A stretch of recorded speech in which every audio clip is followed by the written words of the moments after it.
Let's start with a story from Chennai and look at the RK Nagar constituency from where Chief Minister Jayalalithaa is contesting. It's an interesting contest because there are many women candidates in the fray, and adding to the variety is the presence of a transgender candidate.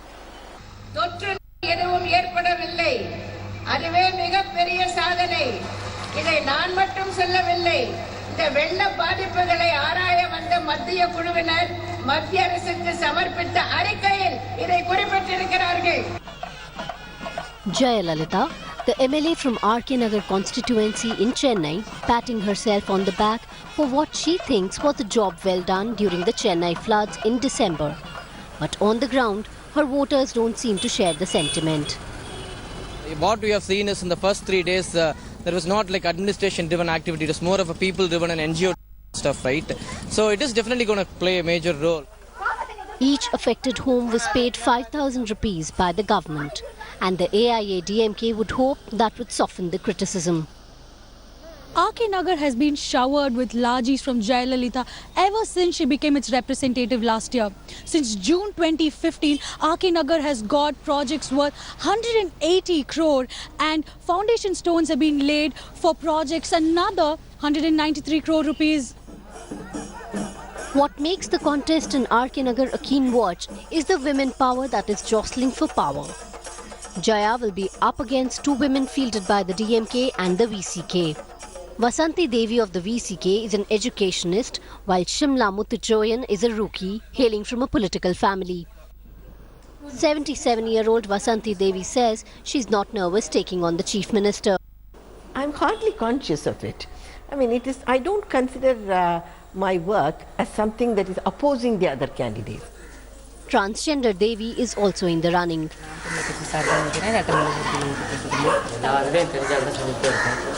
Her political inexperience can be judged by the fact that she is all admiration for her political opponent Jayalalithaa. ஆண்கள் மத்தியில் ஒரு ஆட்சி அமைக்கிறது ஒரு பெண்ணுக்கு வந்து பெரிய சவால். அந்த சவால்லாம் அவங்க முறியடிச்சிட்டு தான் தமிழ்நாடு முதலமைச்சராயிருக்காங்க. அது 3 முறை முதலமைச்சராயிருக்காங்க. Jayalalithaa won by 1.5 lakh votes in the by-polls last year. With no serious contender against her, the question is whether RK Nagar will see a smooth sailing for the AIADMK chief. With Pratibha Raman and Akshayanath in Chennai, Bureau Report, India Today. Will brand Amma and the number of freebies given by the AIADMK government in the last 5 years to the voters of Tamil Nadu find favor with them at election time? My colleague Pramod Madhav does the math and finds out that if prohibition is imposed, it will make it even more difficult for the next government to continue with all the subsidized schemes.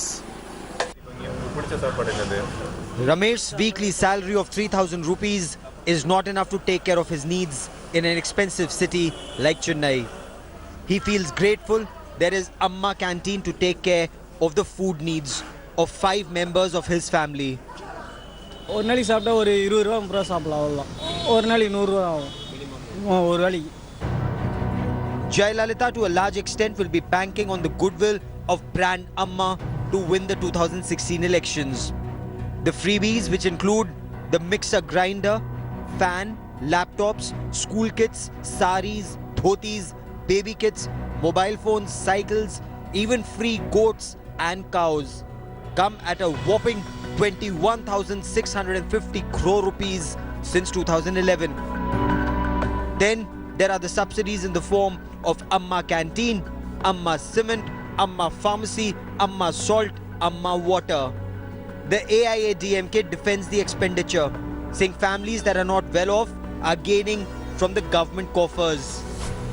The large thing is the fan mixer grinder. The fan mixer grinder, which is going to every home in this state. 1.81 crores of families are getting this. But critics question the expenditure, especially when Tamil Nadu's revenue deficit is now at 9,000 crore rupees.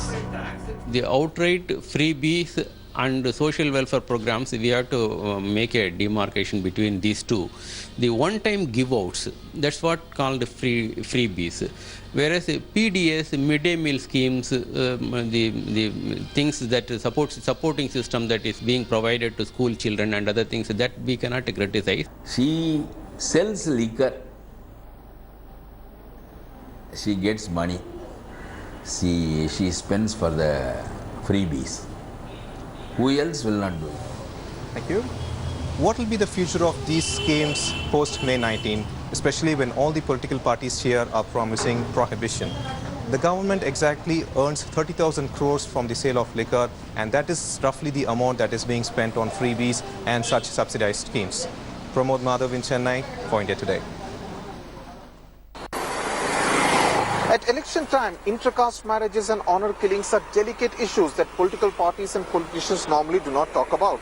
This despite honor killings to avenge inter-caste marriages being the dark underbelly of Tamil Nadu for many years now. In fact, just a little distance from where I stand, in Tirupur district, a Dalit youth, Shankar, was hacked to death 5 weeks back. My colleague Akshay Nath reports on a couple who has been on the run ever since their marriage in January this year.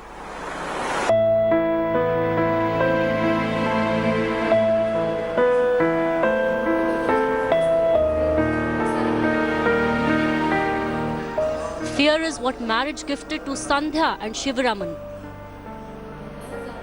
Sandhya, a one-year caste girl from Vellore, walked out of her home to marry Shivaraman, a Dalit boy, in January. They were in love since college. 1 year, a backward caste in Tamil Nadu is considered superior to the Dalits. நான் நல்லா படிச்சிருக்கேன், நல்ல வேலையில் இருந்தேன், எந்த கெட்ட பழக்கமும் இல்லை, அதெல்லாம் ஒன்று. அவங்க கண்ணுக்கு முன்னாடி தெரியுது சாதி மட்டும்தான். இவன் வந்து தலித் சமூகத்தை சேர்ந்தவன். For some days now, they have at this rescue home, Makkal Mandram in Kanchipuram. But despite the police assuring the two of safety, two rescue shelter members were attacked this week. ஒழுங்கு மரியாதை கொண்டு வந்து நீங்கள் வந்து விட்டணும், இல்லைன்னா உங்களை கொன்னுடுவோம் அப்படின்ட்டு மேலே ஏறுங்கடா வாங்கடா அப்படின்னு எங்களுக்கு வேட்டிக்கிட்டே வந்தாங்க. முந்த நாள் தான் வந்து நாங்கள் இங்கே இருந்த அட்ரஸில் சேஃபாக இருக்கோம், மகிழ்ச்சியாக இருக்கும், எந்த ப்ராப்ளம் இல்லை அப்படின்னு சைன் பண்ணி கொடுக்கும்போது போலீஸ்கிட்ட அந்த இடம் வந்து போலீஸுக்கு தெரிஞ்சிருக்கும். ஸோ போலீஸ் வந்து அவங்களுக்கு சொல்கிறாங்களா, எனக்கு வந்து ரொம்ப சந்தேகமாக இருக்குது. The Tamil Nadu police say 18 people were killed in honor crimes in 2014. என் தம்பி இவ்வளோ ஜாதி வெறி பிடிச்சவனா இருப்பான்னு நான் நினச்சி பார்க்கவே இல்லை. இந்த விஷயம் தெரிஞ்சதுலேருந்து நிறைய டார்ச்சர், எவ்வளோ டார்ச்சர் அது சொல்லவே முடியல, அந்த அளவுக்கு டார்ச்சர் பண்ணான். The PMK, a political party that espouses the cause of the one-year community, denies any hand in the attack. I think if it is proven, within a minute they'll be out of the party. And we will ask the authorities to take appropriate action. Only 2 months back, Shankar, a Dalit youth, was hacked to death in front of his wife Kaushalya in Tirupur. It revealed the ugly face of Tamil Nadu, a state that otherwise does not tire of showcasing itself as a progressive state. The marriage has not been a case of happily ever after. In the past 3 months, since they've become man and wife, they've spent their time in fear and on the run. With camera person Daniel, this is Akshay Nath from Kanchipuram for India Today.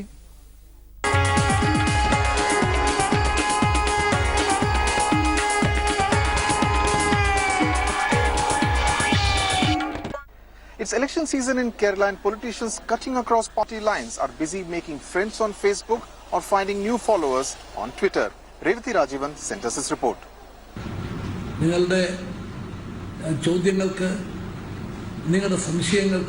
Chief Minister Oomen Chandy went live on Facebook last month and ended up addressing close to 1 lakh people online, patiently answering questions and concerns of people from inside and outside Kerala.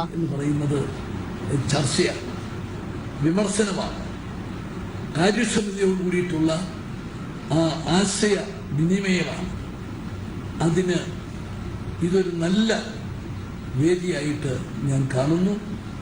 ഇവിടെ ഉന്നയിച്ച നിങ്ങളുടെ സംശയങ്ങൾക്കും ചോദ്യങ്ങൾക്കും. The Reds turned green with envy, and Chief Ministerial aspirant from the LTF camp, Pinarayi Vijayan, followed suit.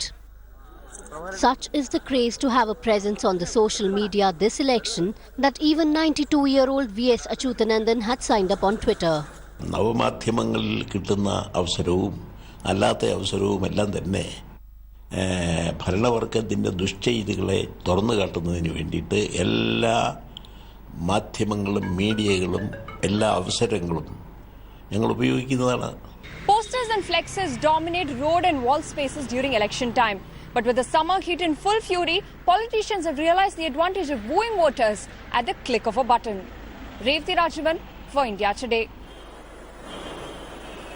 That was our editor, South T.S. Sudhir, and our colleagues from the Chennai Bureau and Kerala Bureau giving you a complete perspective on what is happening in the elections in Tamil Nadu and Kerala. We will continue our coverage and keep showing you all the political dialogue that is taking place and the color that is taking place in the elections in both the states. Now we move on to our top focus story.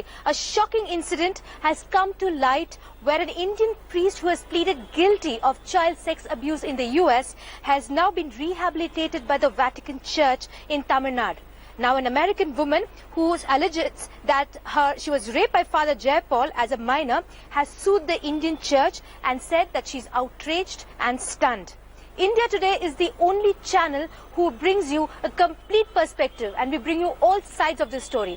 Take a look at this detailed report.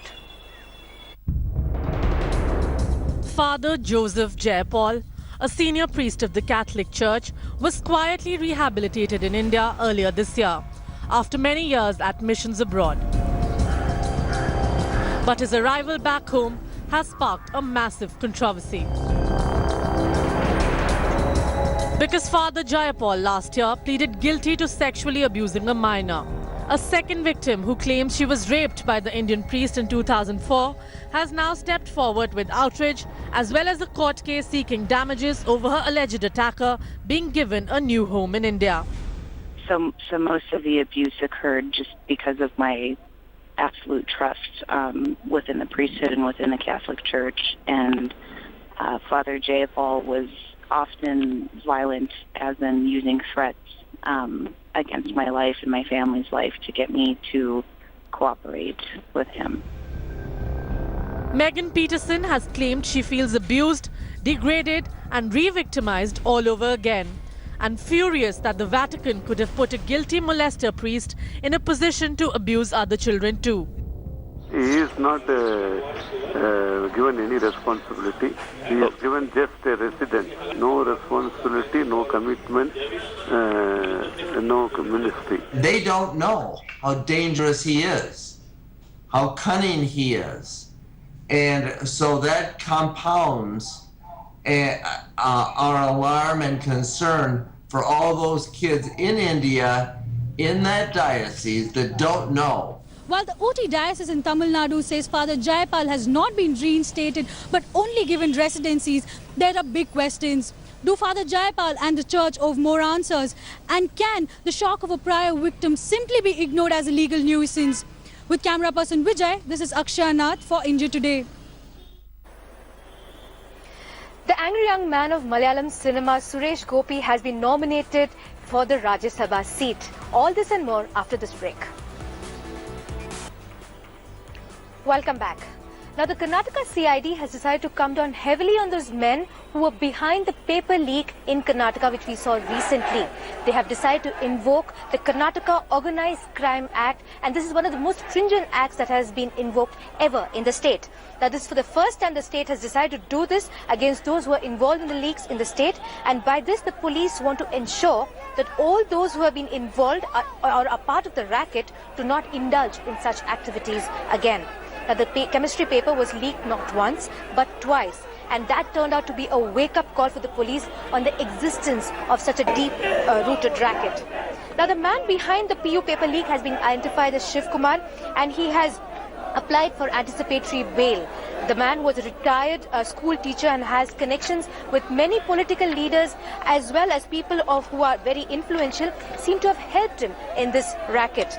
Now, the police have decided to tighten the noose not just on the people who are involved in the racket, but also young students who could be possibly who have indulged in this in terms of taking those papers and trying to answer these exams. Now, that is also a way the police is trying to send out a stern message saying that all those who could be involved, even the people who could have received the papers and answered them, they also will be questioned.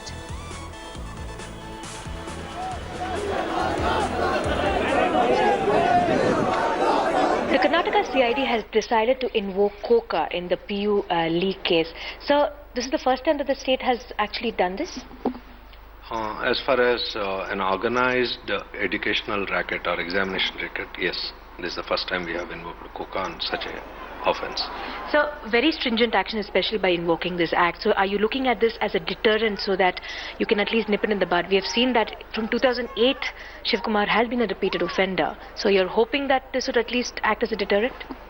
One of the reasons this happened is like while the case has come to CID and when we started investigating and analyzing the past conduct of these criminals and also various cases registered in the state, we saw a pattern and also realized that it is a kind of it has been an organized criminal activity, organized unlawful activity that has been going on, and for gaining economic benefits for the culprits.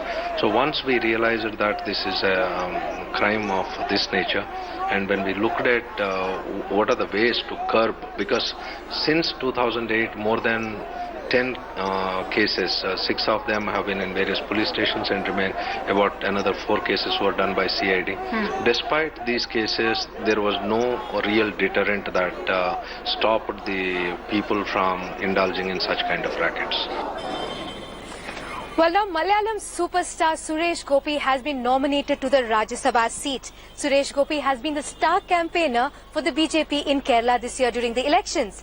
Now, National Award winner Gopi is popularly known as the angry man of Malayalam cinema and has done many roles, especially of a crusader against corrupt politicians. Now, it seems to be that Suresh Gopi to convert his real life image into his real life image.